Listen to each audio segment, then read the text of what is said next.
وہ مصیبت کی رات کہ سیدانیہ جلی ہوئی قنات میں بیٹھی ہوئی ہیں. شام غریباں زینبیہ امام بارگاہ ممبئی سے 1442 ہجرہ 2020 کی یہ مجلس ہے. اس رات کی مجلس کہ پورا دن وہ دن گزرا جس دن فاطمہ کا پورا گھر اجڑ گیا. عاشوراء گزرنے کے بعد یہ رات آئی. پہلی شام غریباں کی مجلس ہے. ابھی آپ نے نماز پڑھی. نماز پڑھتے وقت کچھ خیال آیا کہ یہ نماز زینب اور ام کلثوم نے کیسے پڑھی ہوگی, حسین کے بچوں نے یہ نماز کیسے پڑھی ہوگی, چوتھے امام نے یہ نماز کیسے پڑھی, باپ کا پامال لاشا کربلا کی جلتی ہوئی ریت پہ پڑا ہوا ہے.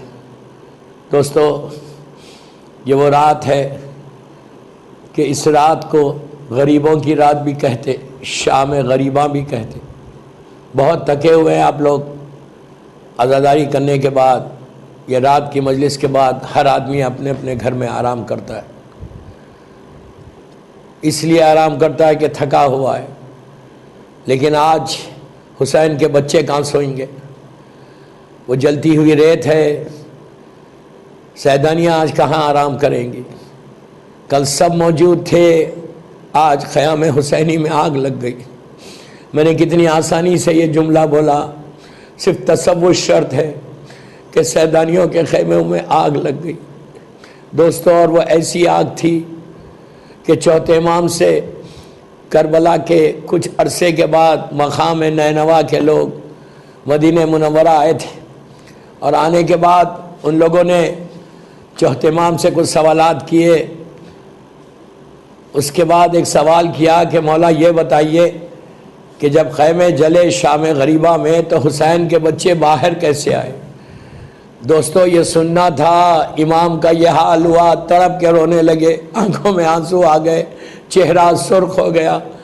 امام نے کہا بھائی تو نے کیسے سوال کر دیا یہ؟ امام کے ہاتھ میں تسبیح تھی. آج آہستہ رونے کی رات نہیں, تکلف سے رونے کی رات نہیں. یہ سوچ کے رو کہ تمہاری شہزادی زینب جلی ہوئی قنات میں بیٹھی. علی اور فاطمہ کی بیٹیاں, ان کے سر پہ کوئی سایہ نہیں ہے. بچوں کے سر پہ ان کے بابا کا سایہ, حسین کے یتیم بچے بیٹھے. امام سے پوچھا مولا کیسے باہر آئے حسین کے بچے؟ امام کے ہاتھ میں تسبیح تھی. امام نے کہا بھائی اگر یہ تسبیح ٹوٹ جائے تو دانے کیسے بکھر جائیں گے؟ اسی طرح جب آخری خیمہ جلا حسین کے بچے بکھر گئے. جب پہلی مرتبہ جلی ہوئی قنات میں سے سکینہ آئی, بیوی کو کچھ نہیں معلوم کہ کیا غضب ہو گیا. جب پہلی مرتبہ باہر آئی, ظالم شمن نے ایسے زور سے تماچا مارا کہ 4 سال کی بچی زمین پہ گر گئی. پھر اٹھاتا ہے, پھر منہ پہ مارتا ہے. اس وقت احساس ہوا سکینہ کو کہ میرا بابا نہیں ہے. دونوں ہاتھوں سے رخسار کو تھام کے کہا کہ بابا میں یتیم ہو گئی. بابا عزیزو, بی بی تڑپ کے رو رہی تھی. ایک شقی آگے بڑھا اور نے آگے بڑھ کے بی بی کے کانوں سے گوشوارے چھینے. مانگا نہیں, ارے مانگتے علی کی پوتی دے دیتی. اس انداز سے چھینا کہ کان زخمی ہو گئے, لباس پورا خون آلودہ ہو گیا. کبھی سکینہ کے ہاتھ کان پہ ہوتے, کبھی رخسار پہ ہوتے. تڑپ کے کہتی جاتی بابا میں یتیم ہو گئی. بابا کوئی پوچھنے والا نہیں تھا. ایک کے بعد ایک بھی سیدانیہ ایک گوشے میں بیٹھنا شروع کیا. عزیزو, رات کے ایک حصے میں بی بی زینب نے بچوں کو جمع کیا کہ بچے کہیں, اس طرح کہ ہر طرف اندھیرا تھا. تو اس وقت سب نظر آئے لیکن سکینہ نظر نہیں آئی. بی بی گھبرا گئی کہ ہائے میرے بھیا کی امانت کہاں چلی گئی. شہزادی ام کلثوم کو لے کے علی کی بیٹیاں مقتل میں آ گئی. یہ قیامت کا لمحہ ہے کہ علی اور فاطمہ کی بیٹیاں مقتل میں آ گئی. اب پکار رہی تھی کہ سکینہ تم کہاں ہو؟ سکینہ تم کہاں ہو؟ جب آواز دے رہی تھی تو ایک نشیب میں ایک زخمی سینے پہ سر رکھ کر سکینہ سو رہی تھی، اٹھانا چاہا تو حلقوم بریدہ سے آواز آئی، بہن ذرا آہستہ اٹھاؤ، بچی تھک کے سو رہی ہے۔ عزیزوں اٹھایا، پوچھا بیٹی تم نے بابا کو پہچانا کیسے؟ تو سکینہ نے کہا کہ میں پکار رہی تھی کہ بابا میں یتیم ہو گئی، میرے رخسار نیلے ہو گئے، تو آواز آئی الیہ الیہ سکینہ۔ بس دوستو سکینہ کو لے کے جناب زینب خیمے وہ آئی، جلی ہوئی قنات میں آ کے بیٹھی۔ جب جا رہی تھی تو بی بی زینب نے محسوس کیا اور جناب ام کلثوم نے کہ دو بچے ہیں جو ایک دوسرے پہ گلے میں ہاتھ ڈال کے لیٹے ہوئے، اٹھانا چاہا تو ام کلثوم نے بڑی آواز سے کہا کہ ہائے یہ کیا غضب ہو گیا، یہ بچے اسی وقت دنیا سے چلے گئے تھے، اس لیے کہ جب کربلا کے میدان میں گھوڑے دوڑ رہے تھے حسین کے بچے گھوڑوں کے پیروں کے نیچے آ کے ختم ہوئے۔ کیا وقت کہ ایک کی میت زینب نے اٹھایا، ایک کی میت ام کلثوم نے اٹھایا، نہر کا رخ کر کے کہا عباس آج یہ وقت آ گیا کہ تمہاری بہنیں میتیں اٹھا رہی۔ بس اسی طرح پرسہ دو بس مجلس میں ختم کر رہا۔ آج کی رات صرف آوازاری کی رات، آج کی رات گریہ کی رات، آج کی رات ماتم کی رات، صرف تصور کر کے رونا ہے کہ علی کی بیٹیاں جلی ہوئی قنات میں ہیں۔ دوستو وہیں بی بی رباب جناب زینب اور ساری بیویاں ایک جگہ بیٹھی تھی کہ رباب نے یہ محسوس کیا کہ ظالم ہرملہ کے ہاتھ میں نیزہ ہے اور وہ پشت قیمہ کی طرف آ رہا ہے، اور اس نے آ کے زمین پہ مارنا شروع کیا، زمین کی نرمی دیکھنی شروع کی، ایک ایسا نیزہ زمین کے اندر مارا۔ اب جو نیزہ باہر آیا تو اس کے اندر علی اصغر کا لاشا آ گیا۔ عزیزوں ماں کے سامنے علی اصغر کو پھر کاٹا گیا۔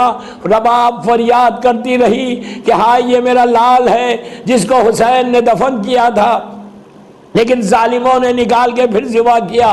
وہیں پہ شہزادی بیٹھی ہے کہ فضہ نے آگے کہا کہ بی بی غضب ہو گیا۔ زینب نے کہا اب اور کیا غضب ہوگا، میرا بھائی ذبح ہو گیا۔ لیکن بی بی نے کہا نہیں، غضب یہ ہوا کہ لشکر یزید یہ ارادہ کر رہا کہ حسین اور حسین کے ساتھیوں کی لاشوں کو پامال کریں گے۔ آپ کو معلوم پامالی کیا ہوتی تھی؟ لاش کو لٹاتے تھے اور اس پہ سے گھوڑوں کو دوڑا دیتے تھے۔ عزیزوں جب یہ اعلان ہوا تو ہر کے قبیلے والے آگے بڑھے اور کہا ہم یہ برداشت نہیں کر سکتے کہ ہمارے سردار کا لاشا پامال ہو۔ تو ہمارے ساتھ ظالم کہتا ہے کہ ہر کے لاشے کو الگ کر دے۔ حبیب کے قبیلے والے آگے بڑھے، انہوں نے حبیب کی لاش کو الگ کیا، مسلم کے قبیلے والوں نے اس کا لاش کیا، زہیر کے قبیلے والے ان کا لاش لگ گئے۔ اب عمر سعد کا جملہ سنو، تڑپ کے رو گے۔ عمر سعد ظالم کہتا ہے کہ جس کا جو وارث زندہ ہو وہ اپنی اپنی لاشوں کو الگ کر لے۔ ساری لاشیں الگ ہو گئی، ایک فاطمہ کے لال کی لاش تھی، میرے مولا حسین کا لاشا تھا، اس پہ گھوڑے دوڑ رہے تھے۔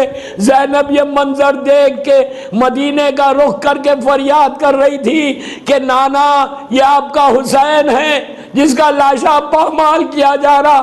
ارے سیدانیہ سر پیٹ کے رو رہی تھی کہ کیا غضب ہو گیا کہ مولا کی لاش کو پامال کیا ظالموں نے۔ بس میں نے مجلس ختم کر دی۔ اسی طرح پرسہ دو، اللہ تم کو کوئی غم مت دے سوائے غم حسین کے۔ بی بی تمہاری عزاداری کو قبول کرے، بی بی تمہارے پرسے کو قبول کرے۔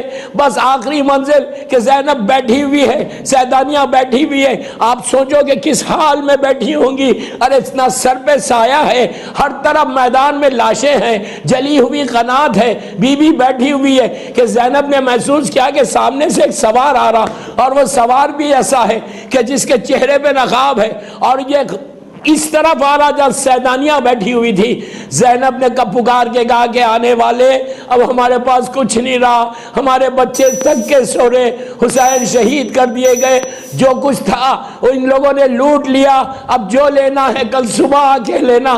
لیکن سوار بڑھتا گیا، ایک منزل ایسی آئی کہ شہزادی کے سامنے سوار رکا، گھوڑے سے اترا، چہرے سے نقاب کو الٹا۔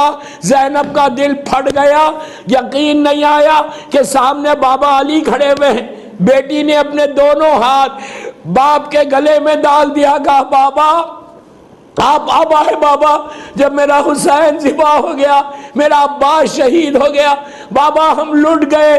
تو اس وقت علی نے روتے ہوئے کہا میری بیٹی جا تم آرام کرو، آج علی پہرا دے گا۔